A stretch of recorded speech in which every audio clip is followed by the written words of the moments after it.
Amados hermanos, lo que yo quiero exponer en esta noche, por medio de la autoridad del Espíritu Santo,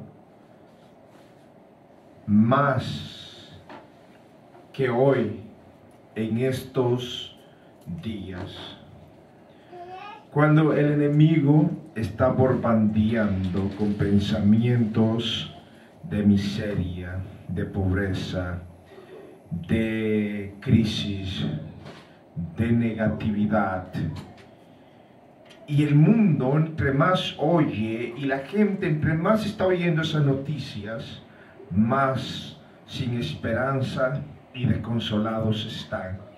Pero yo quiero decirte en esta noche una palabra rema de parte de Dios.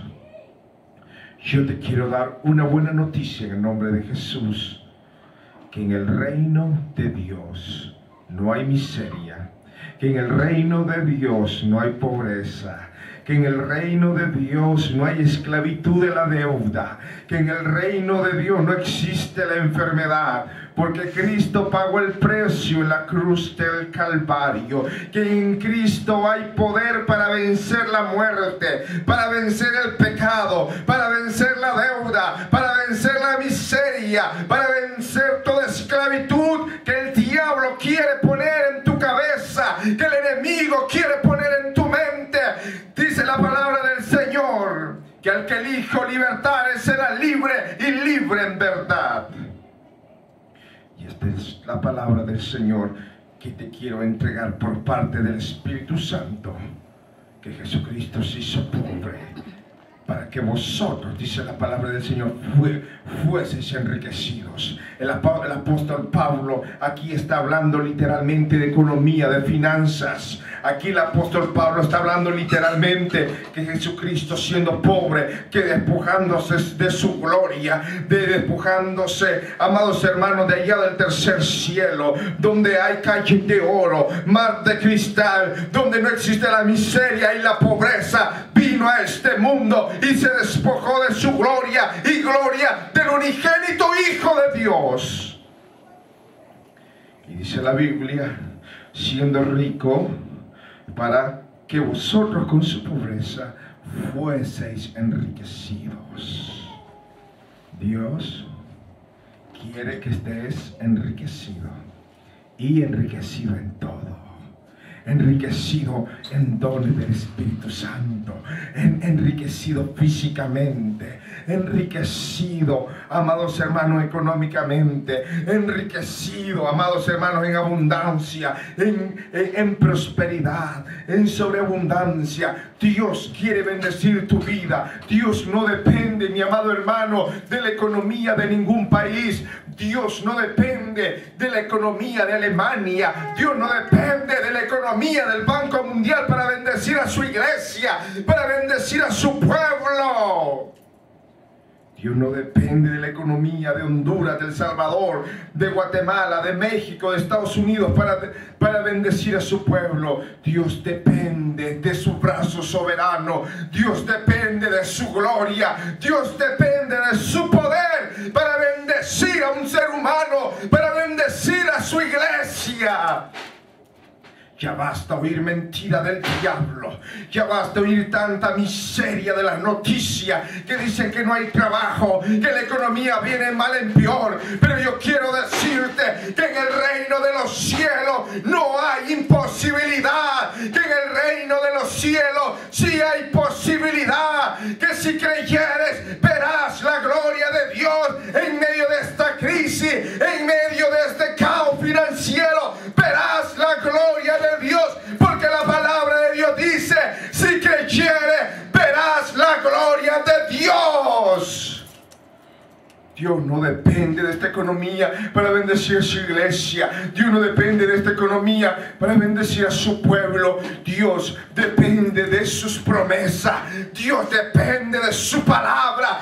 Dios depende de un pacto con mejores promesas. El pacto de la sangre de Cristo derramada en la cruz del Calvario. Jesús te quiere prosperar, te quiere bendecir. Amado hermano, yo no sé si tú eres de los creyentes que cree solo una parte del pacto, solo el pacto de la santidad o solo el pacto de hablar en lengua. Yo quiero creer en el pacto completo, porque Él se hizo pobre, dice la Biblia, para que usted y yo fuésemos enriquecidos. Yo quiero creer en el pacto total. Yo quiero creer en los dones del Espíritu Santo. Yo quiero creer en la santidad. Yo quiero creer que el creyente debe tener unción del Espíritu Santo, un ungüento fresco del cielo. Pero también quiero creer que Dios prospera. También quiero creer la Biblia completa, que Dios es un Dios de sobreabundancia. Malaquías capítulo 3:10.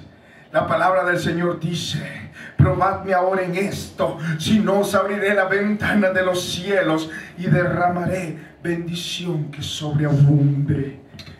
¿Qué quiere decir la palabra de Dios ahí? Que Dios quiere darte, mi amado hermano, bendición que sobreabunde. Entonces ahí en Malaquías capítulo 3:10 podemos mirar que Dios es un Dios de sobreabundancia. Amados hermanos, si no estás en sobreabundancia, es porque en algo le hemos fallado al Señor. Le hemos fallado en nuestro diezmo, le hemos fallado en la siembra, o le hemos fallado, mi amado hermano, en métodos humanos. Muchos de nosotros los creyentes aplicamos métodos humanistas para mantener a flote nuestra economía. Pero yo te voy a decir una cosa: nada funciona mejor que los métodos de las promesas de la palabra de Dios. La viuda de Sarepta aplicó los métodos de la Biblia. La mujer tsunamita dio vaso de agua y dio alimento al profeta de Dios, y cuando vino la crisis fue prosperada, fue preservada por Dios. Los métodos de Dios son los que funcionan, mis amados hermanos. Los métodos de Dios son los que funcionan. Dios quiere darte sobreabundancia. Yo te invito a que abras en tu Biblia, gloria al nombre de Jesucristo, en el Evangelio según San Juan, capítulo 2. San Juan capítulo 2, dice la palabra del Señor. Dice: al tercer día se hicieron unas bodas en Caná de Galilea, y estaba ahí la madre de Jesús, y fueron también invitados a las bodas Jesús y sus discípulos. Y faltando el vino, la madre de Jesús le dijo: no tienen vino, no tienen vino. Jesús le dijo: ¿qué tienes conmigo, mujer? Aún no ha venido mi hora. Su madre dijo a los que servían: haced todo lo que os dijere. Y estaban ahí 6 tinajas de piedra para agua, conforme al rito de la purificación de los judíos, en cada una de las cuales que habían 2 o 3 cántaros. Jesús les dijo: llenad estas tinajas de agua, y las llenaron hasta arriba. Entonces les dijo: sacad ahora y llevadlo al maestrésela, y se lo llevaron. ¿Qué quiere decir aquí la palabra de Dios? Primero, que Jesús se presentó en unas bodas, en la boda de Caná, dice la Biblia. ¿Qué quiere decir esto? Que Jesús está interesado en el núcleo de la familia, que Jesús con su presencia estaba bautizando con su presencia la unión familiar. Pero lo que aquí la Biblia podemos mirar es que Jesús convirtió las 6 tinajas en vino.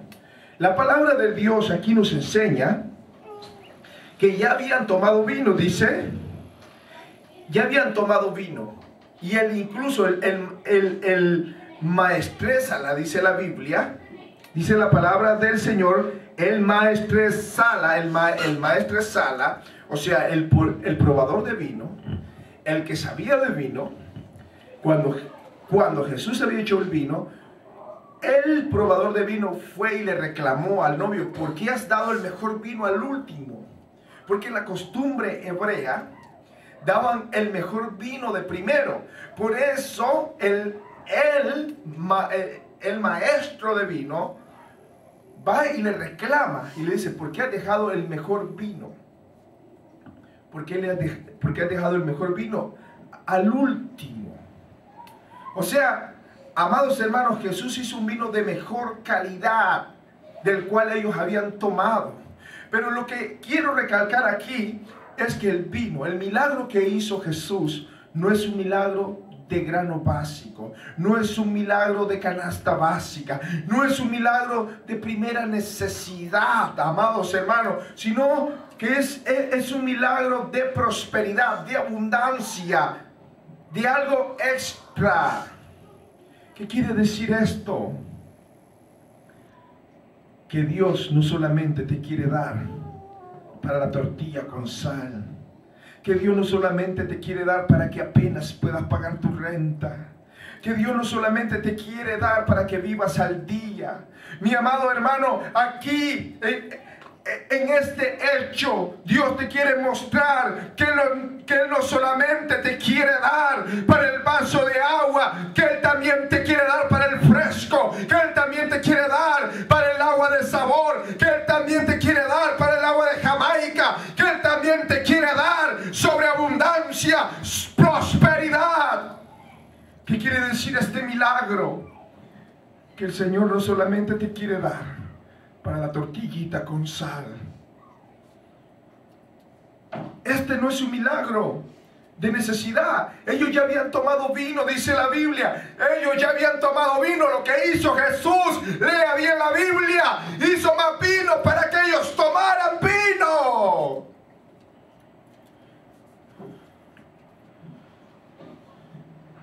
¿Qué nos quiere decir el Señor? Que Él no solamente te quiere dar para que apenas pagues los biles, para que apenas pagues el pago de tu carro. Él te quiere dar prosperidad, Él te quiere dar abundancia. Y dice la Biblia que según la Biblia, según la palabra de Dios, este es el primer milagro que registra la Biblia de parte de Jesús.